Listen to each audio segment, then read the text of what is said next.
Paz do Senhor, meus irmãos, graças a Deus. Hoje, nossa lição de número 13, e o nosso tema é Malaquias.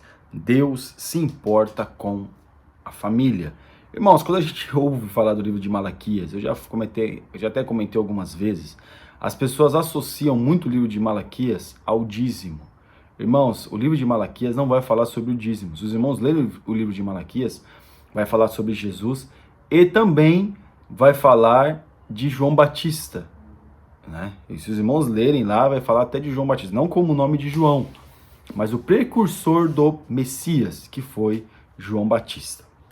Então aqui no nosso texto do dia, que está em Malaquias capítulo 2, versículo 13 e 14, diz assim: E dizeis, por quê? Porque o Senhor foi testemunha entre ti e a mulher da tua mocidade, com a qual tu foste desleal, sendo ela a tua companheira e a mulher do teu concerto. É muito interessante aqui quando nós falamos de família, e até mesmo a passagem bíblica, né? Faz uma pergunta, e a pergunta também cabe para nós. Qual é a consciência ou a noção que nós temos acerca da família? Eu achei muito interessante esse tema, né? Deus se importa com a família, porque quando fala de Malaquias, como eu já disse, se associa muito ao dízimo, mas aqui não. Aqui vai falar acerca da família, que Deus se importa com a família. Como é que nós, se você é filho ainda e está na casa dos seus pais, como é que você pensa em gerir a sua família futuramente? Você gostaria que o seu filho, quando tivesse a sua idade, respondesse ou fizesse a mesma coisa que você faz para os seus pais? Pense nisso, irmão. Porque nós queremos filhos abençoados, mas muitas vezes nós não queremos ser filhos abençoados. Nós queremos ter filhos abençoados, mas nós não queremos ser filhos abençoados. Pense nisso. No síntese, honramos a Deus quando cumprimos os votos do casamento e satisfazemos o ideal de Deus para a família. Infelizmente, é complicado, irmãos. Por quê?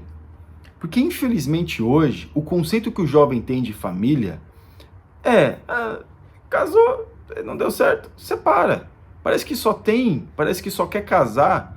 Não é casar para constituir família, para ter uma companheira, ou a mulher ter um companheiro, não. É apenas para praticar o sexo. É o que às vezes as pessoas pensam que família é isso, que constituir família é isso, que casamento é isso. Casamento não é só isso. O sexo tem vamos dizer assim, é composto, sim, claro, tem a sua parte no matrimônio, no casamento, só que, meus irmãos, não é baseado nisso que nós temos que casar. Não é baseado nisso que nós temos que querer constituir família com uma determinada pessoa. Não é baseado nisso. E aqui em Malaquias, nosso texto bíblico, capítulo 2, versículo 10 ao 13, não temos nós o mesmo Pai, não nos criou o mesmo Deus, por que seremos desleais uns para com os outros, profanando o concerto dos nossos pais?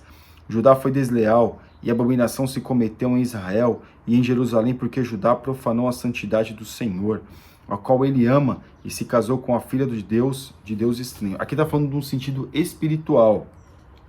O Senhor extirpará das tendas de Jacó o homem que fizer isso, o que vale, e o que responde, e o que oferece dons ao Senhor dos exércitos. Ainda fazeis isto, cobris o altar do Senhor de lágrimas, de choros e de gemidos, de sorte que ele não olha mais para a oferta, nem aceitará com prazer da vossa mão. A família, naqueles dias, um Deus Todo-Poderoso que fazia parte da família, estava sendo, meus irmãos, eles estavam cometendo adultério, estava traindo ao Deus Todo-Poderoso. Não havia um voto de fidelidade como nós, quando casamos, fazemos o homem para a mulher e a mulher para o homem. E aqui, quando fala na questão, Malaquias traz essa questão, estava falando acerca da fidelidade que Deus queria do povo. Aquele voto que o povo fez, vamos te adorar, vamos te buscar, quando o povo fez lá no Egito, lá no deserto, desde aqueles dias o povo não estava cumprindo. Havia alguns momentos até que teve algumas reformas dos reis de Israel, algumas reformas que Deus fez com os juízes, até mesmo com os reis de Israel, né? Reis de Israel e com os profetas. Porém, o povo estava muito vivendo altos e baixos. e quando, no entanto, Deus quer uma fidelidade. Nós vamos entender melhor na nossa introdução. De acordo com a tradição da Septuaginta, Malaquias é o último livro do Antigo Testamento. Sua posição no cânon justifica-se pelo fato de ter sido derradeiro da voz profética do Antigo Testamento. Então veja que Malaquias é o último profeta do Antigo Testamento. E ele defende valores que estavam perdidos. Um dos valores, né, claro, que é a questão da família, mas também de o povo querer sacrificar e querer dar restos para Deus. E depois querer, claro, ter uma família abençoada. Dar resto da sua vida e querer ter uma vida abençoada. E aqui na tópico 1, aqui, Malaquias, seu nome significa meu mensageiro. Sabemos apenas que ele foi um profeta fiel que viveu em uma Judá pós-exílica. Ele foi contemporâneo de Jeremias, demonstrou sua fidelidade e devoção, e Deus, combatendo práticas pecaminosas que eram consentidas em seu tempo. O povo, meus irmãos, tinha voltado do exílio, mas muitos trouxeram algumas coisas do Egito, né? Do Egito não, da Babilônia, para Israel, algumas práticas, eles estavam querendo introduzir, mas Deus Todo-Poderoso foi lapidando isso, e Deus usou Malaquias para poder fazer isso, porque o povo estava assim, qualquer coisa no templo, os sacerdotes estavam deturpando a oferta, ou seja, estavam sendo corruptos, e o povo estava desanimado em contribuir. Em questão da família, estava totalmente desorganizada, o povo, cada um parecia que fazia aquilo que queria. E nós vemos que Deus chama a atenção do povo na questão que a educação começa dentro de casa. A educação dos nossos filhos começa dentro de casa. E pelo fato de o judeu não ter prestado atenção nisso, e até mesmo das crenças, porque a criança precisa saber das nossas crenças. Os nossos filhos precisam saber o Deus que nós servimos. Então, por isso, o que nós vemos? Que estava essa deturpação toda, o povo sofrendo, claro, pela sua desobediência, e sofrendo muito mais ainda, por quê? Porque estava colocando em xeque, né, a sua família. E aqui no tópico, na parte 2, contexto histórico. No tempo de Malaquias, os judeus já haviam retornado para Jerusalém, há 100 anos aproximadamente, e com o tempo foram tornando-se apáticos na prática da fé. Malaquias chegou a denunciar a adoração hipócrita e robotizada, bem como a corrupção do sacerdote. Será que hoje é diferente? Uma adoração robotizada? Uma adoração hipócrita? Será que isso é diferente dentro das igrejas? Será que a nossa adoração realmente tem sido uma adoração verdadeira?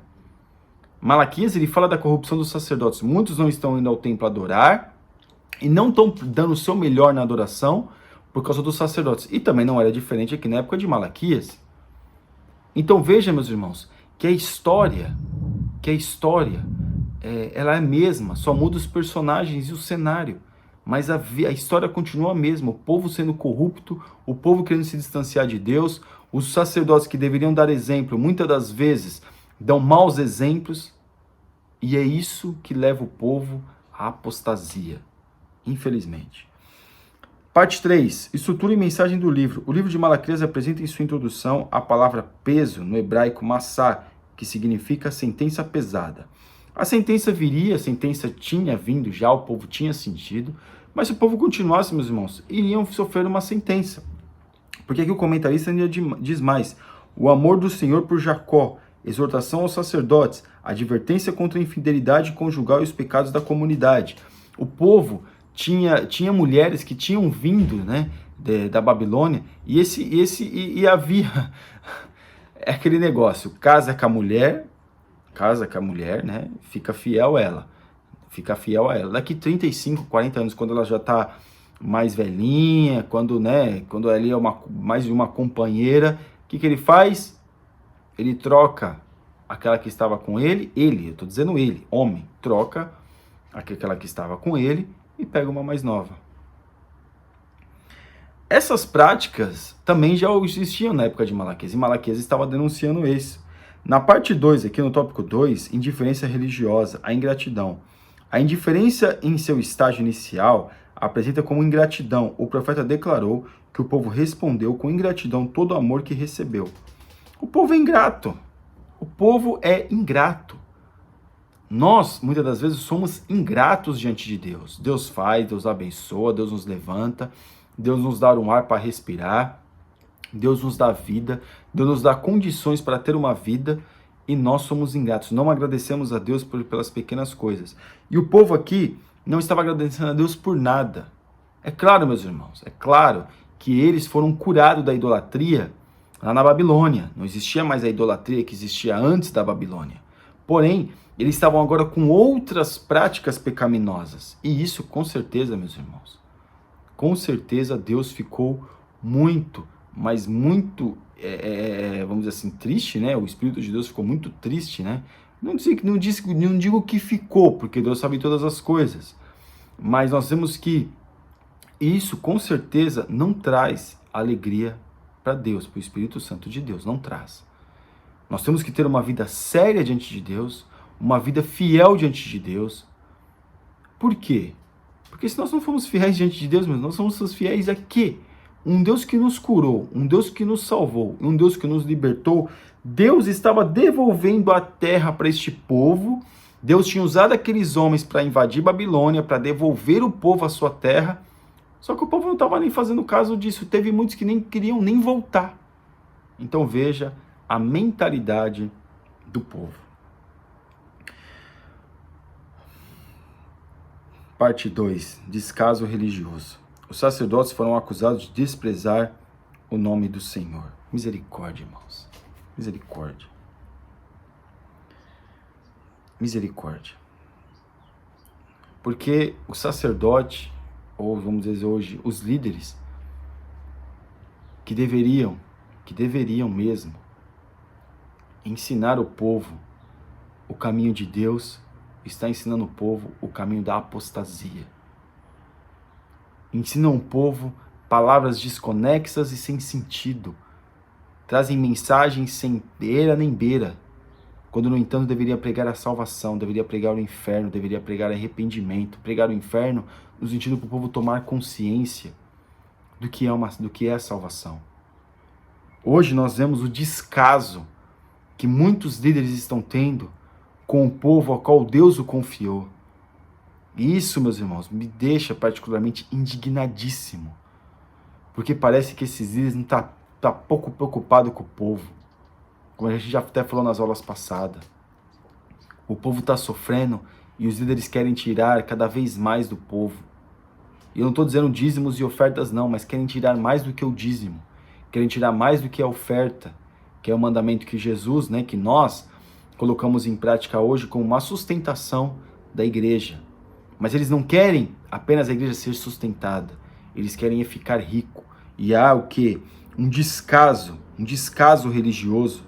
Mas o religioso aqui, não é questão da prática da religião, como nós não concordamos, mas sim uma religiosidade saudável, uma religiosidade que nos faz ter a mentalidade que nós temos que estar em Deus, buscar a Deus e aprender de Deus.